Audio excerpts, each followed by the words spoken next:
The following is a presentation of the Belly Up Sports Media Network. Let me just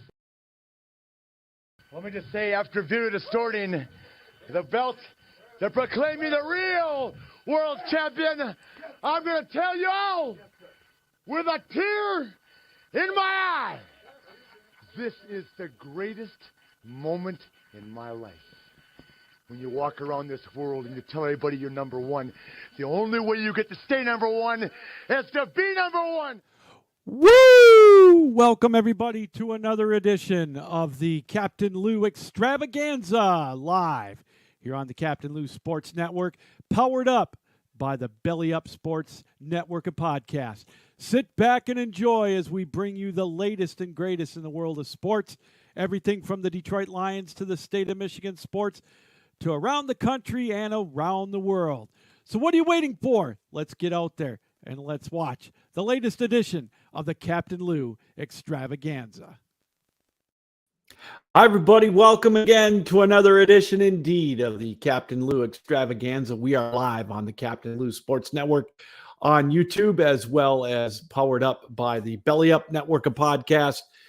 And of course, Belly Up Media, bellyupsports.com. Check us out for all the latest in the best articles written by a really, really awesome staff of writers. And also check out our list of podcasts.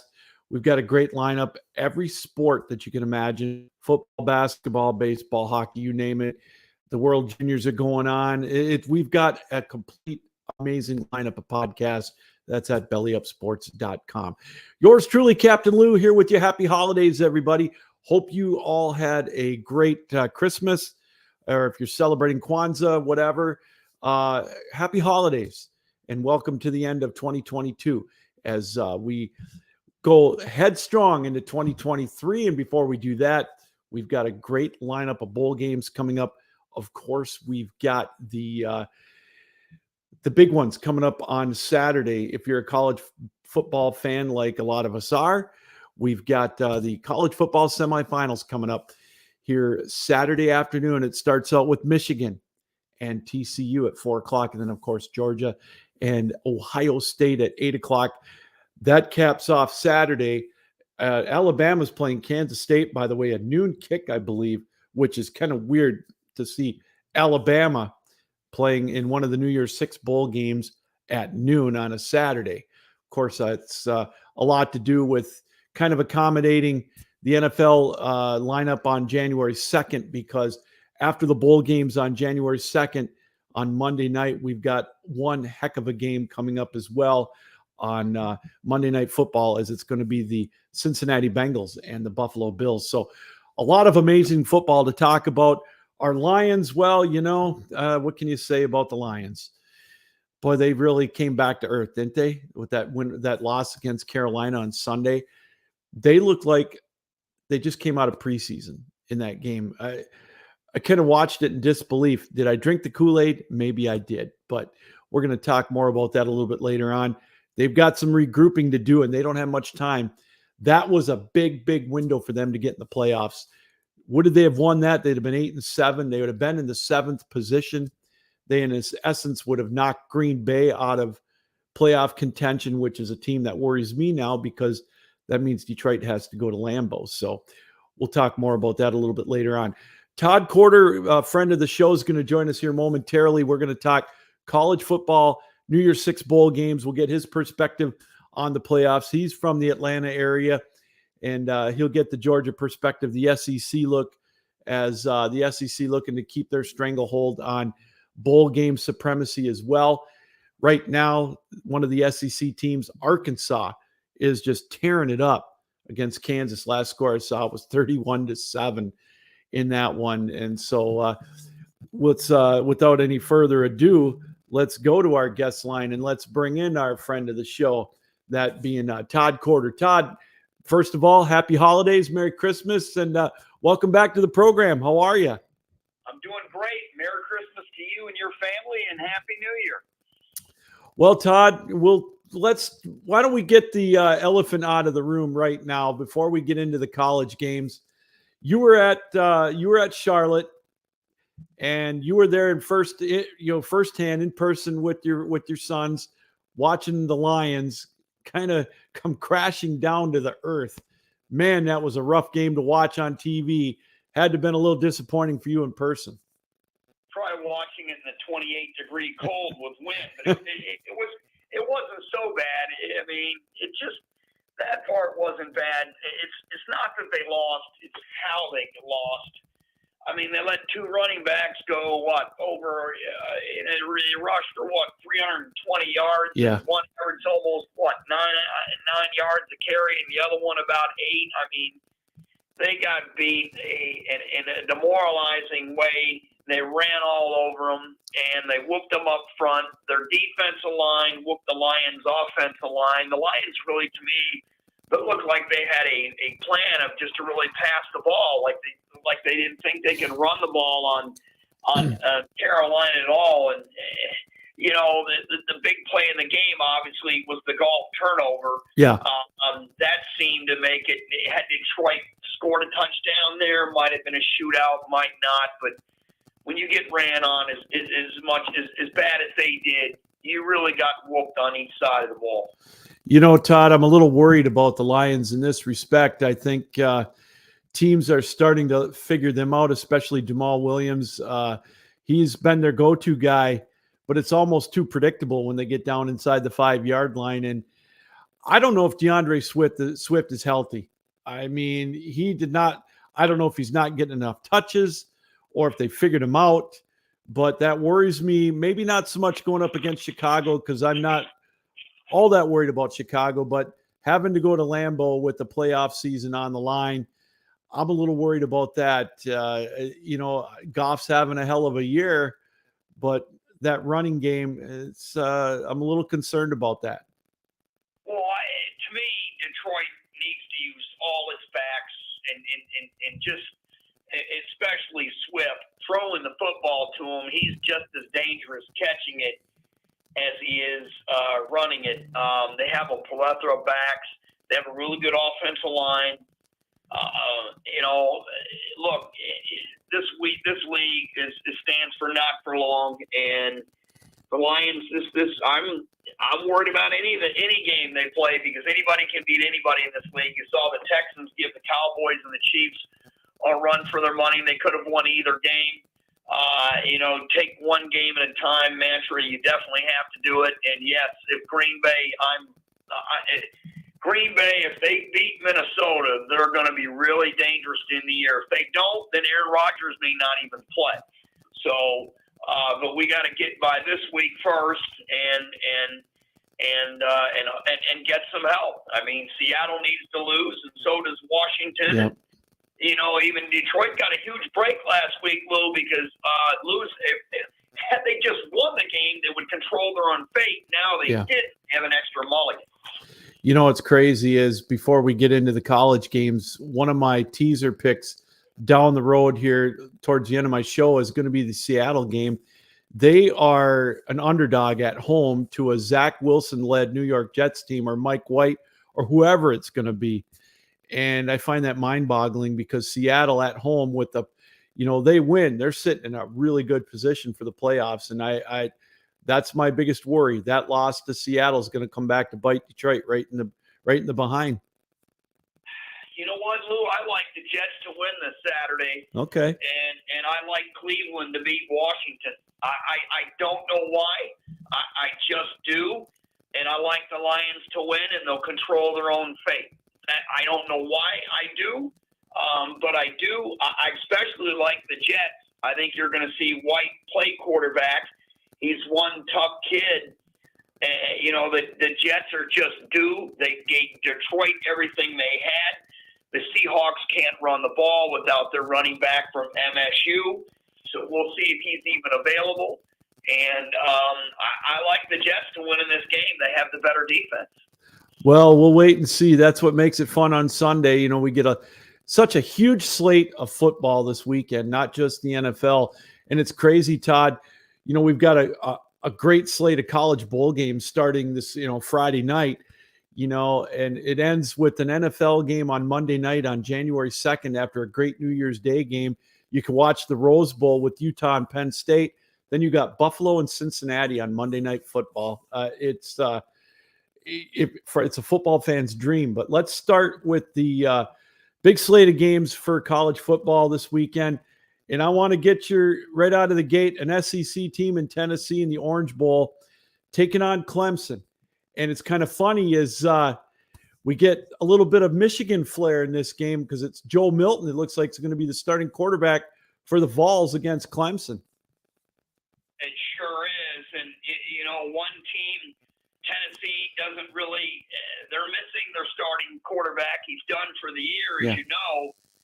And then, of course, Clemson has finally found their quarterback. And I like Clemson to win that game. I do, too. I really do. If Clemson's now starting to get some balance on offense, they've had a good defense all year. They've had a better defense than Tennessee all year. And I like Clemson up front on each side of the football. And I like Clemson to win this game without a doubt. Like I said, Clemson seems to have found out its quarterback position. And, that to me is a huge advantage. Now, Tennessee had its starting quarterback in there. Maybe this would be another story. I think it would be closer. But like I said, I really like Clemson. I like their O-line against Tennessee's D-line. And I especially like their D-line against Tennessee's O-line. I think they're better on each side of the ball. It's going to be interesting. And you're going to get this always a little bit of shade of doubt, but I don't see it in Clemson because they're very well coached. You see these teams, they don't make the college football playoff, a little bit less to play for, but I don't see that in Clemson. I don't see it in Alabama. They're going to go there to win. And, I know everybody wants to win, but sometimes you can tell when a team feels like they're playing for a consolation prize. It's a good point. Teams like Clemson and Alabama, I don't believe that anyone is from either squad, either team is sitting out their bowl game, and that has to do with the head coach and the program and Dabo Swinney and Nick Saban, and I'm sure we're going to talk about the Bama game soon. I like what Dabo Swinney said about NIL. He's a man of faith, and I like what he said about that. And this was a transition year for Dabo, especially losing his defensive coordinator for many years. But Clemson really turned it around this season and had a good season despite the troubles with DJ at quarterback. Well, I think I'm with you on this game. I'm going to go with Clemson. I think that they're a better team, especially with Hooker not at Tennessee. So we're both in agreement on that. You spoke about Alabama.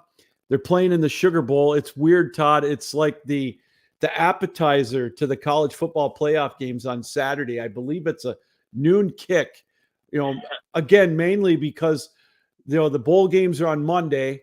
And, you've got that Monday night tilt with Buffalo and Cincinnati. But unusual to see Alabama playing in a noon kick anymore. They're as prime time as it gets. They don't have a slouch in Kansas State. Kansas State, of course, won the Big 12 championship game. But I got to tell you, I can never bet against a Nick Saban coach team. The last time they played in a bowl game, or one that I can remember when it wasn't a playoff game, I think it was against Michigan, and they took them out to the woodshed. So I see Alabama winning this one against Kansas State. I see Alabama winning too, but you remember Nick Saban pleading for his playoff hopes, and he was downgrading because he has to. He didn't mean to. He didn't do it on purpose. Right. But he's downgrading TCU and its opponent, and guess who that opponent is? How ironic that it's Kansas State. And it will be on Kansas State's bulletin board. But regardless, I like Alabama. Bryce Young, to me, is the best quarterback in college football. He doesn't turn the ball over very often. They've got a plethora of backs and Gibbs and McClellan and nobody's sitting out. Then you look at their wide receivers and Burks and Burton and their big play receivers, and they're going to be too much for Kansas State. And if Alabama was in this playoff, they would scare the hell out of me. Well, you and I talked about this last time you were on the show. Both their losses were on the road by a total of 4 points. And right. I would be afraid of them too, Todd. That's, that's kind of why, I'm not saying anybody's a pushover in this playoff because that's ridiculous, but I'm glad Alabama's not in it. I really am. And I just think that, it's one of those things. Do they take it out on Kansas State? I kind of think they will. So I'm with you on there. We're 2 for 2 on that. We got the granddaddy of them all, 5 o'clock on Monday, or I think it's 5 o'clock Eastern time. Utah and Penn State. As much, Todd, as I would like to go with the Big Ten on this one, I just love what Utah did to USC in that championship game for the Pac-12. I mean, they just bulldozed them. They blew their doors off. And Kyle Whittingham, to me, is a great coach. And I just love what Utah's doing, and I think they're going to carry it over. I'm not a big believer in Penn State because I don't really think they've had any quality wins this year, and I think Utah's going to handle them. Well, Penn State's only losses were to the 2 teams in the playoff, Michigan and Ohio State. I do like Sean Clifford at quarterback. He's got a lot of moxie. Singleton averages, 6+ yards a carry this year. Allen right behind him, probably at 5+ yards a carry. This is Washington's a heck of a receiver. Tinsley is for Penn State. Strange is, and Johnson, Lambert, Smith, they're all et cetera, big play receivers.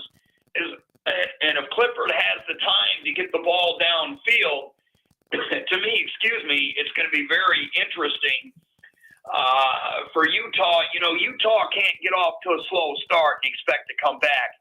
I think Penn State's defense is a lot better than USC's. But when you look at Utah offensively, this is a team. It is the only team. Well, one of the few teams in the Pac-12 that likes to line it up and say, "Here we are, come stop the run," and they just pummeled, and I mean pummeled USC from the mid-second quarter on, which sent Ohio State a lifeline into the playoff. I do like Rising at quarterback. Yeah. He's a darn good one. He doesn't turn the ball much over neither. You look at their backs. This really is a tough game to pick. These are really similar teams. Gosh darn it, USC's defense, Utah's defense really shut down USC and got physical. And, man, this game is really a toss-up. I don't even know who in the hell to pick in this one, but I've got to pick one. And I'm going to say Utah, but barely. Oh, it's going to be a good game, but I think Utah's got a slight edge, and I'm not as bullish on Penn State as you are because I think Michigan punked them, and I think Ohio State. I know it was a little bit closer than some people would have thought it should have been, but Ohio State I think is head and shoulders above Penn State, my opinion. And again, their signature win, Penn State's this year, was early against a very overrated Auburn team. But again, it should be a dandy game. The Rose Bowl always is. It seems like a good game. We got USC and Tulane in the Cotton Bowl. I'm with you. That Ole defense that USC tends to manufacture with Lincoln Riley, he still doesn't know how to play defense yet. He's got that Big 12 mentality. Todd, does Tulane have any shot in this Cotton Bowl? Sure they do. It's almost a home game for them. USC's got to travel to the other side of the country, and Tulane's got this running back named Spears, and this kid, almost got 1,400 yards. Did Todd Spears, 6.5, something to carry? Pratt can run the football a little bit at quarterback. Clayton Johnson's a good running back at 5.5. I mean, Pratt's only thrown a handful of interceptions all year. Do they have a chance? They do, but I'm going to pick USC, but it's not going to be a runaway. Okay. I mean, I don't think so. USC hasn't really blown a whole lot of people out this year, and Tulane's better than everybody gives them credit for. I think the game's very close, and I could see it come right down to the end. I have USC edging Tulane, and like I said, I have Utah edging Penn State. Do you happen to know, is Caleb Williams, is he playing? Do you know? For USC? Yeah. Is he still out? I don't know. I haven't heard he's not playing. Okay. I haven't heard one way or the other. I thought maybe you might have some insight on that. I haven't heard either. So, and, they've been keeping that pretty close to the vest. That's not one of the marquee New Year's Six bowl games this year, with Tulane, being a group of 5 teams. So, no, I understand. I think you're going to scare the hell out of USC, Lou. I hope so. It's a high-scoring game. I hope so. Todd Corder's joining us here for about another 10 minutes. Then he's got his own podcast he's got to get ready for coming up at 8 o'clock. We'll let him plug that here in a few minutes. Todd, let's get to the semifinal matchups. We'll start with the team in your neck of the woods playing pretty much, you talk about a home game. They get it, which they deserve. I mean, they are the number 1 team in the land. That's Georgia. They're going up against Ohio State, who, like you said, they got a lifeline thanks to USC. We get 2 Big Ten teams in the playoff.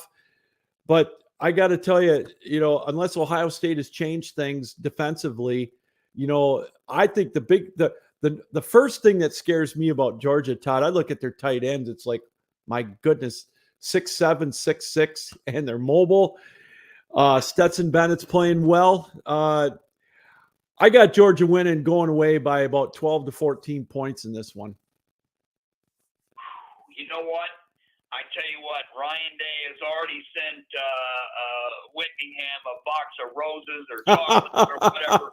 Gave a lifeline. Yeah. I saw a video where he was pulling Ryan Day out of the water from being drowned by Michigan. I saw the video where Harbaugh was drowning him and Whittingham pushed Harbaugh out of the way and took him out of the ocean. So we got that out of the way. I tell you what, Ohio State is hurt for 30 days. They absolutely, unequivocally can't beat Michigan, can't beat anyone. They're the worst football team in the world. Georgia, on the other hand, has been patted on the back for 30 straight days, telling them how fantastic they are. They play the nation's best conference in America. They're just going to go in there and thump Ohio State. I'm going to steal a line. Not so fast, my friend. I see this one coming right down to the end. I see Ohio State is going to make some changes offensively. C.J. Stroud, to me, he had several running lanes where he could have ran for the first down against Michigan and elected to throw the ball into tight windows. I think Ohio State's going to change that. They're going to have to make Georgia leery of coming in, pinning their ears and coming back at the quarterback, because that's what Michigan did to Ohio State. Ohio State's got to throw traditional screens. They've got to let Stroud run up the middle for 10 yards and slide. They're really dangerous. And Georgia has a great front 7. Yes, they do. It might be the best in the country, but they have been burned repeatedly in the back end this season. And that's why I think Ohio State can stay in this game. I didn't say they would win it, but I think they'll stay in it till the end. Georgia, on the other hand, this is the part that scares me. Ohio State did really well against Michigan in the run for a half. But in the second half, they got gashed and trashed, and Ohio State can't play cover 0 against Georgia. No. They just can't do it. The quarterback is too experienced and too good as Stetson Bennett. Now, Georgia can disguise – Ohio State can disguise that coverage. And you believe you and me they can. They may give Georgia fits. But you know what? I think the difference in the game is Georgia's offensive line is probably the best in the country, and they're going to run the football in Ohio State and win it. But I tell you what, if Georgia doesn't disguise those coverages on defense, Ohio State's going to score a lot of points, and we're going to see a wing dinger to the end. So I got it. Georgia wins, but by less than the spread.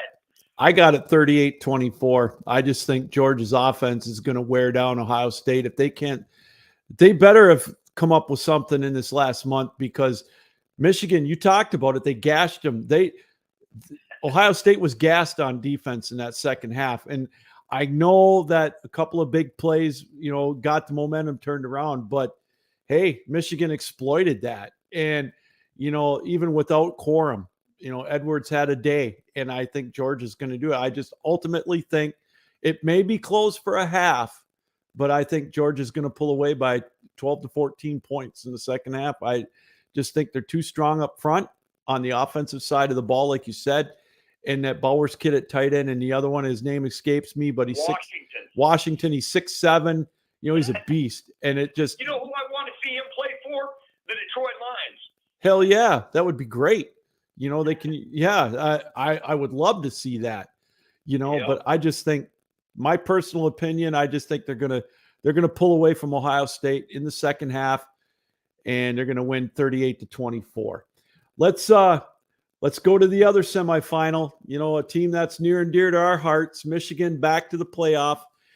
They get the quote unquote, I don't call them this, but the underdog in Sonny Dykes and TCU. 4:00. They're the opening game at Phoenix, at Tucson, whatever, the Fiesta Bowl.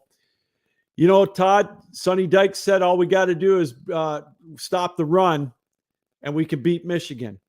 Good luck. Yeah, well, that's playing right into J.J. McCarthy's hands.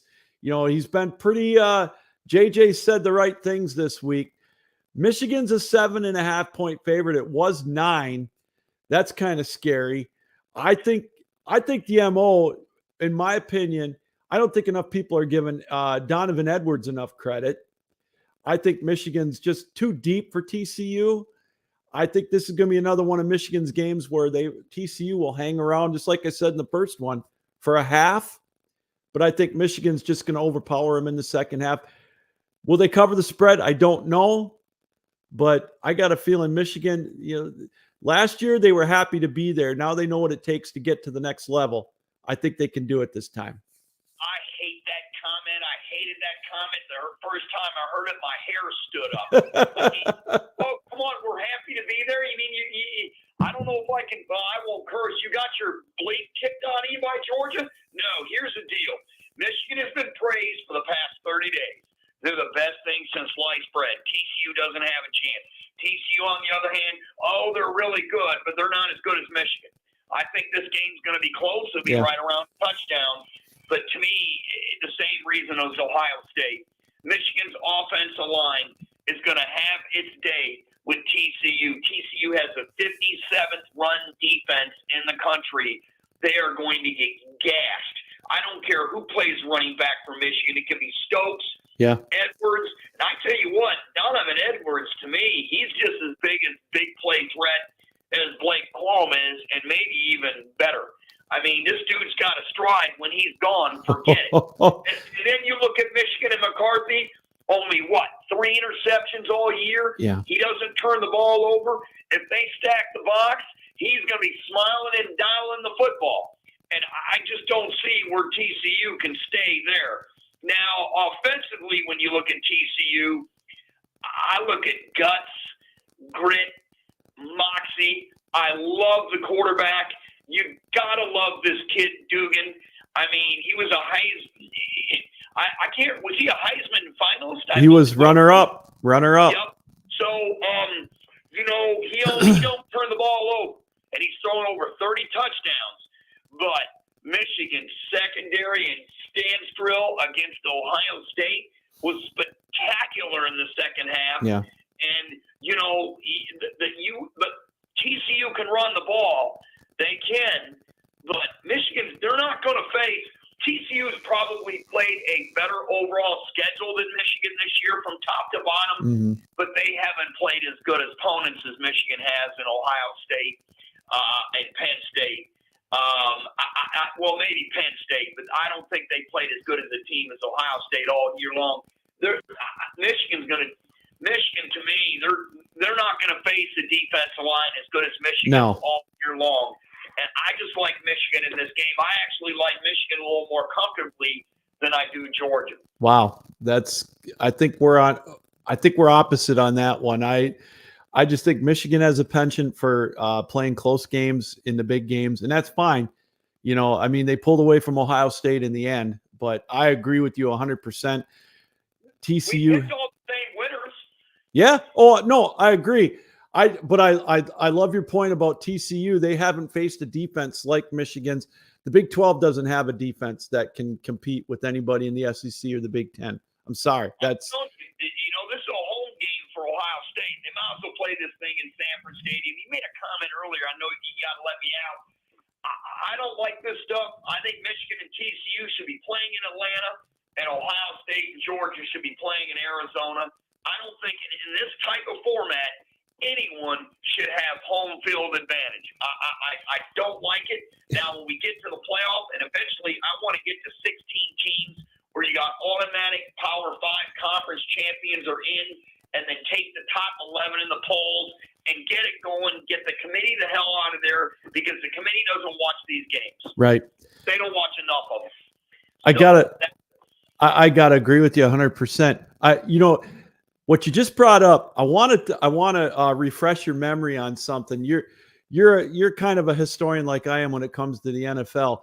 I was reading something today, and they're talking about you talk about home field advantage. Totally off the subject, but I know you'll like this. You know how Franco Harris passed away, and it was the 50th anniversary of the Immaculate Reception. Oh yeah. You realize that the following week, Pittsburgh hosted an undefeated Miami team in the AFC Championship game. Do you remember back from 1971 to 74, they rotated home field advantage like they used to do the World Series? You could have that's why Miami played against Pittsburgh in the championship game in Pittsburgh with an undefeated record. And thank God they still won. Yeah, they ended up, I guess they got a break because the weather, it was like 30 degrees. But I thought about that, and I thought, how crazy was that? And that's where Minnesota had all those road games or whatever as well. And just a crazy thought, a crazy tidbit I thought you'd like. That's a really good tidbit. And, I'll end with this because I know you got to let me go, man. If the Bears' leading rusher is Justin Fields, which it is, he's ran for over 1,000 yards this season. He's your leading passer. He's had some really spectacular moments. If the Lions can corral Fields, they can win this football game, and they got to get that running game going. Does Johnson and I think the Lions go away. Let me ask you something before I let you go. I'm sorry. No, you're fine. There was another rumor. We're going to do it on ATL Prime Sports here tonight. The big rumor is Jim Harbaugh, here it comes again, going to Denver. You know what? He would have went to Minnesota last year had the owner said yes. What happens if he wins the title? Does he really go somewhere this time? I think it's a legitimate question. It's a legitimate question, but I don't see it happening because he's going to be saddled with Russell Wilson for 5 years, and that guy is a head case and a half. And he would go. There's going to be other openings. He's got a connection with John Elway in Denver. Oh, I know. He'll have a connection. What's the other team? Oh, the Colts. The Colts, he played in Indianapolis. Yeah, agreed. So I don't see it happening. I think I just don't see it. I could Back be up the Brinks truck, Michigan. Back it up. Well, beep. Exactly, especially when they're paying this fellow compatriot up the road about $4 million, $3 million a year more, that being Mel Tucker. So they named the Miami Dolphins owner, they named a building for him at Michigan. I'm sure he's going to get on the phone and go, I don't want Harbaugh in the AFC. How much money does Michigan want? I agree. Todd, tell us where we can watch or listen to your podcast tonight. Well, tonight it's tape delayed, so what you can do is we'll start at 8. We'll be done at 8:30. What we'll do is we'll put it up immediately on Twitter. It's on Apple, Spotify, YouTube, yada yada, and we'll have the replay up by 9 o'clock, and everybody can listen to it there. And then, of course, I've got Clayton State basketball. You know, I'm going to miss part of the first game because the tip-off's at 2. I'll be done around 4, so I'll probably be home around 5. I'm going to miss probably about 30 minutes of the what is it? Is it the Michigan game's first, right? Yes, it is. Yeah. Yep. Okay, thank God, because if it wasn't, the Ohio State game was first, I'd be going right by the dome and traffic would be a nightmare. Well, I'm glad it's first because I'd never make it to midnight to watch the second game. I can't stay up late anymore. I swear to God, since I turned over 50, maybe my wife will tell me it's 5 years sooner. I haven't made it to midnight in years. Well, I'm going to have to take a nap sometime, but all those good games are not going to be able to. Hey, Todd, thanks for coming on tonight. It's always a treat. We'll talk to you down the road. Good luck with your show, and hey, keep up the great work. Thanks again. Yeah, hopefully I'll see you in March. All right, sounds good. We'll talk before that for sure. Have a good one. Thank you. All right. Bye. Todd Corder joining us, the ATL Prime Sports. Check them out on Twitter right there on the bottom of the screen at ATL Prime Sports. Check out Todd at Corder. Todd, want to thank him again. You know, we got a lot of great games going on tonight or this weekend rather. Great lineup of bowl games. And of course, the NFL games, we're going to touch on that in a moment here. But I want to, I kind of want to bring something up real quick. We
we will, again, it's that simple. And, it's for a great cause, as I mentioned. Well, we want to thank Todd Corder again for joining us here tonight on the show. You're watching the Captain Lou Extravaganza. We're live on the Captain Lou Sports Network on YouTube. And also you can watch us live on Twitter on my Twitter handle, which is @RealCaptainLou, or watch me live on Facebook, the Captain Lou Extravaganza Facebook page, or my own Facebook page. Plenty of ways to get a hold of me. And again, drop me an email. Appreciate all the emails we've been getting. sweetlou1965@yahoo.com. And again, we're powered up by the Belly Up Network of podcasts, bellyupsports.com. Check us out. Check our website out. It's got a complete list of all the podcasts we've got. And I tell you, we've got a lot of talented, very talented podcasters, a lot of talented writers, as I mentioned at the top, all kinds of great stories. Check it out for yourself at bellyupsports.com. And just can't wait for 2023. We've got a lot of exciting things going on. The ACHA Power Play will be back in January as the road to Boston is coming into the sprint mode. It's going to be 2 months before puck drops for the national tournament there. Will be the show. The ACHA Power Play will be a part of that as well. We've got a lot in the works there with them. So, and we're all going to be partnered here on bellyupsports.com. So, well, we talked about the Lions with Todd at the beginning of the show.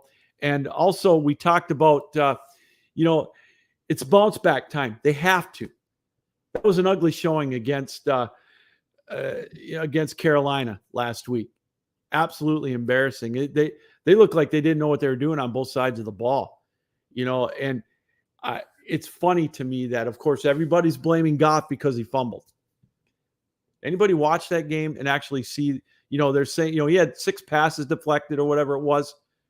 You want to know the reason why is their offensive line got manhandled badly.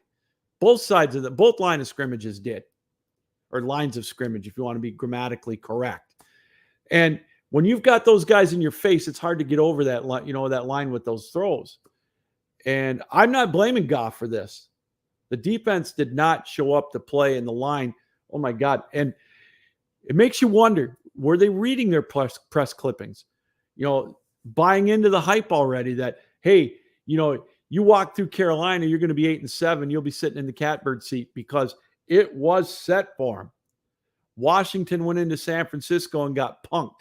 Seattle got beat. I'm sorry, Todd. Todd Corder, I guess. I don't buy Seattle losing to the Jets. Seattle's got a lot on the line right now. Dan Campbell said, you know what? Now we're going to be ready for the play. We're going to be ready for this week. Maybe this is the kick in the ass that we needed. Well, I hope so. They got the Bears coming in. The Bears lost a squeaker at home to Detroit, if you remember, 33-30. Detroit is a 6-point favorite at home on Sunday. It's the regular season finale. The over-under on this game is 52. I like the over on this because I just think that, Detroit's not very good at stopping the run. That was never more evident than last Sunday against Carolina. Now, you've got a quarterback that is very mobile, even though he's banged up. It's funny, the quarter 4 props, Justin Fields is a 37% chance of rushing for over 100 yards. Now, he gashed Detroit in Chicago, if you remember. He was over 100 yards, and he's got a 40% chance of throwing 3 touchdowns. Now, I'd look at what Detroit did on defense last Sunday, and it scares me a little bit. But they're going to be at home, and they know their backs are up against the wall. If Detroit wants any sniff of the playoffs or any opportunity to be playing for a berth in Week 18 against Green Bay up in Lambeau, they got to take care of business on Sunday. And, again, we mentioned it last week. It's great to be talking about the Lions and the playoffs. I saw something where Detroit is like a 25% chance. They have a 25% chance of making the playoffs still with an 8-8, with a 7-8 record. We look at the playoff standings right now, and I look at it, and Detroit again. I'll say it once, I say it 1,000 times. That Seattle loss is going to come back and bite them in the ass. And, you've got the Commanders at 7-1. That tie really haunting Detroit because they have the tiebreaker over Washington and New York. So I don't know. I think I see Detroit winning on Sunday. The Seahawks, though, they got the Jets. A win for Seattle puts them, the destiny in their own hands pretty much. Well, the Redskins are the team that have the destiny in their own hands. They win out, they're in because they'll be 9-7-1. The best Detroit can do is 9-8. Same thing with Seattle. So to me, Detroit's got to find a little more balance with that running game. Chicago's defense to me is not as good as Carolina's. And, Carolina's playing with a purpose. Sam Darnold playing for his career. Had a hell of a game against Detroit. Made Jeff Okudah look terrible. Man, I don't know what Okudah's problem was on Sunday, but, he got benched and justifiably so. So I don't know. So again, we look at the quarter 4 props for Jared Goff. He's got a 64% chance to throw 3 touchdowns. I would more go with the 60% chance for him throwing over 300 yards. Goff is not the issue. I'm happy with his play. He's going to throw for 300 yards against Chicago. I'm almost willing to put a little bit of coin on that one. But we talk about our parlays and we talk about the Lions and what they can do. Here's what the odds are, courtesy of DraftKings. Detroit minus 60 and over 52. If you take that parlay, it's plus 220. So if you put a sawbuck down, you'll get $22 on top of it. So, that's might be worth thinking about. I think this one's going to be a 38-24 game or a 31-24 game. There's going to be points scored in this one. I think it's going to go over 52 rather easily. Now, the 6-point teaser bet, there's 2 ways to look at this. The 2 ways that I would go with it. The Lions, we do a 6-point teaser, which means you get to add 6 points or take whatever. My bet on this one, the Lions if you take the 6 points away, they're even money. It's like a money line bet. And the over would be 46. You're going to get, 2-1 or whatever, plus 100, which means you bet $10, you win $10. That's where I'm leaning.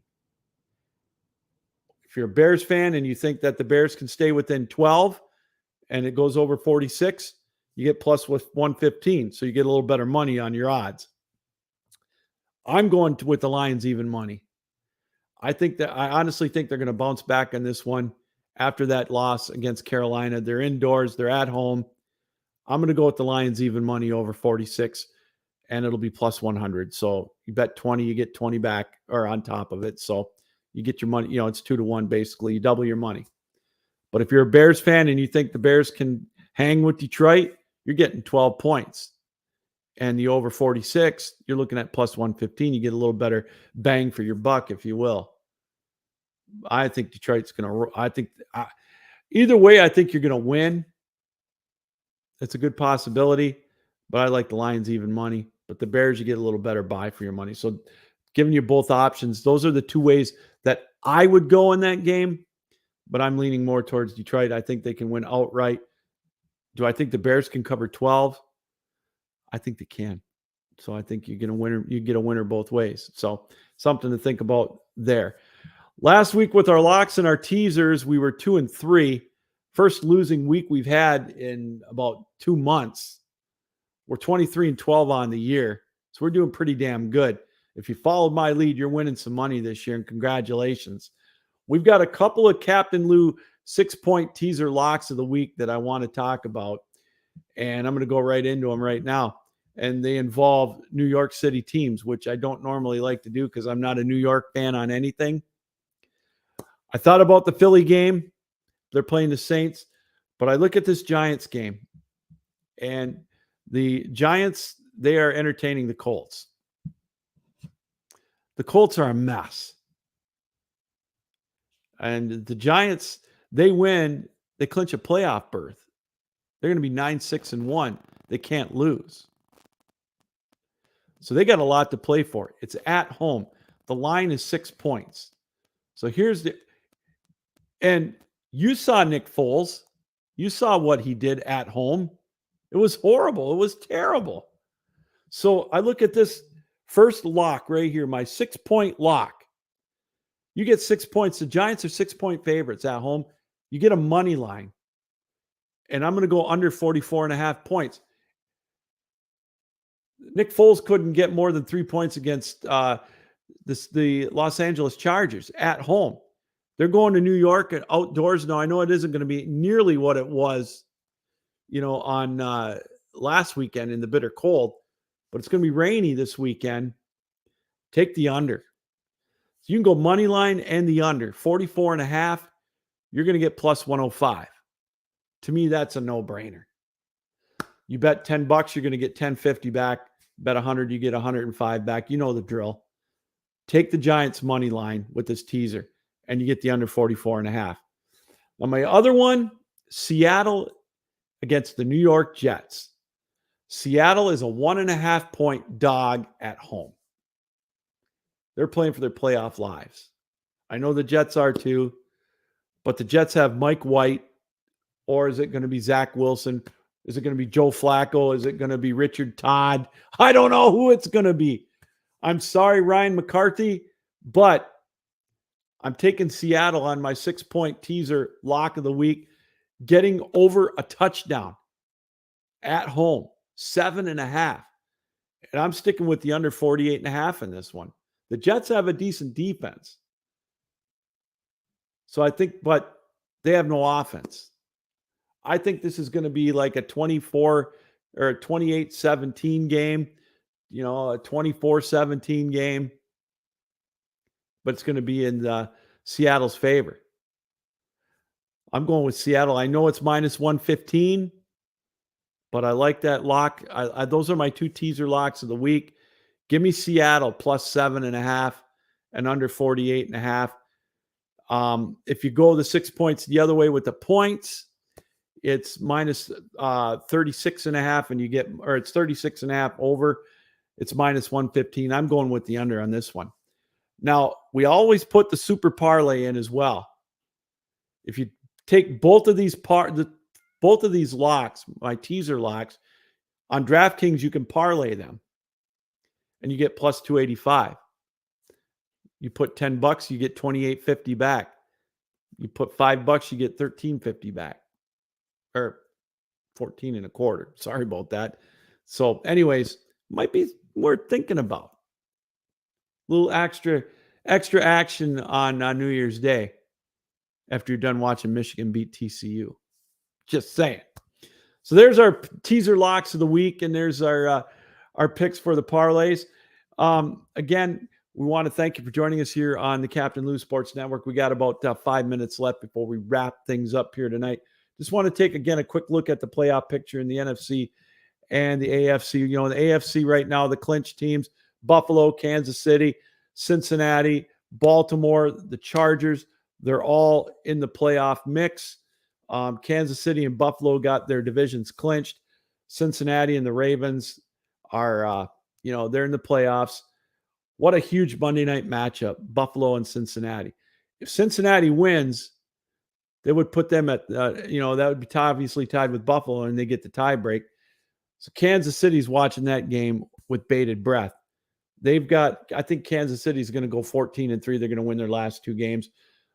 What a dandy Monday night matchup. Jacksonville, of course, right now, if the season ended, they would be the division champions at 7-8. They would be hosting the Baltimore Ravens in the opening round of the playoffs. They could beat Baltimore at home. They've done it. They can beat the Chargers at home. They're going to be a scary out. That's crazy. And in the last playoff spot, you got Miami and New England duking it out. The Jets still have a pulse, although the Patriots have the tiebreak over the Jets. Miami probably isn't going to have Tua. They're going to have Teddy Bridgewater at quarterback. They're playing the Patriots. That game, that's a big game coming up on Sunday. It's a 1:00 kick. That's interesting in itself. So we got to keep an eye on that. Tennessee, they're treading water. Malik Willis is going to be the quarterback tomorrow night against Dallas. Dallas wants to try to keep any faint hopes of that division crown alive. Tennessee's hurting. And then, of course, you still have the Pittsburgh Steelers and the Raiders mathematically alive, but they're not going to win. In the NFC, we talked about it. The Eagles are number 1, Minnesota number 2, San Francisco number 3. Minnesota, this is a big game for them coming up against Green Bay. It's at Lambeau. They win, they knock Green Bay out of the playoffs. They keep that number 2 seed. San Francisco, to me, is the best team in the NFC right now. Sorry, Jared. I just think on both sides of the ball, they're better. They played more consistently. And, the weapons that are – everybody talks about Nick Bosa, and justifiably so, but the offense, you've got McCaffrey, you've got Debo, you've got Kittle, you've got just a loaded arsenal for Brock Purdy. Is he going to have a blow-up? He might. But Minnesota needs to keep winning to get that number 2 seed so they can get at least 2 home games. They're going to need it because I think Minnesota's defense is horrible. They can't win going on the road. They're not going to do it against a good playoff team. And we talked about it, Tampa and Carolina. Carolina wins. They've got the driver's seat for the divisional championship there. That's going to be a dandy game with Carolina and Tampa Bay this weekend. Wow, it's huge. So real quick before we go, as we talk about the big games, we just mentioned it, the big Week 17 games. Want to take a quick look at them. Again, we've got the Dolphins and the Patriots. We mentioned that one. That's huge for ramifications for the 7th spot. You've got the Jets and the Seahawks is a big game. The Vikings and the Packers all of a sudden has turned into a big game. The Steelers and the Ravens. I think the Ravens can handle the Steelers. The Lions and the Bears. The Lions need it for their faint playoff hopes. But the biggest game of the weekend, you get all your January 2nd bowl games in, the quote-unquote New Year's bowls, and then you get to end it with a dessert of Buffalo at Cincinnati. One hell of a Monday night matchup. It's going to be a rough morning for me waking up Tuesday because I'm going to watch all these games. And it's setting up for a great weekend. Wow, this has been fun. Want to, again, thank Todd Corder for joining us here on the show tonight, taking time out of his busy schedule, talking some great insight on the New Year's Six bowl games. We both got Michigan. We both got Georgia meeting up in the championship game after winning their semifinal games. I just like Georgia by at least 12 to 14 points, and I like Michigan by 7. And then in the championship game, we'll preview that next week. We'll give you our prediction. Right now, if I had to make one, I'd say Georgia by 6, but who knows? I might change my mind next week if both teams win. So the other games I'm keeping an eye on, Utah and Penn State. I think Utah is going to roll them. Penn State hasn't played a team. They haven't beaten anybody of relevance this year. And James Franklin has never beaten a top 10 team. So you talk about an overrated coach in college football. That's him right there, James Franklin. He's a great regular season guy, win 9 games, win a big one for me, big fella, before, you can be mentioned with some of the good ones. Love Clemson. I like Alabama. Utah, as I mentioned, as much as I'd like to see Tulane win, I think USC is going to beat them. Well, that's going to do it. Hey, thanks to Todd Corder for joining us here on the show. Thanks to you as well, the viewer. Without you, it's not possible. Thanks to Belly Up Sports for powering us up. This is Captain Lou saying, keep your heads up, keep your sticks down, keep your feet moving, and as always, keep your minds open. Good night, everybody. We'll see you next week and 2023 here on the Captain Lou Extravaganza on the Captain Lou Sports Network. So long.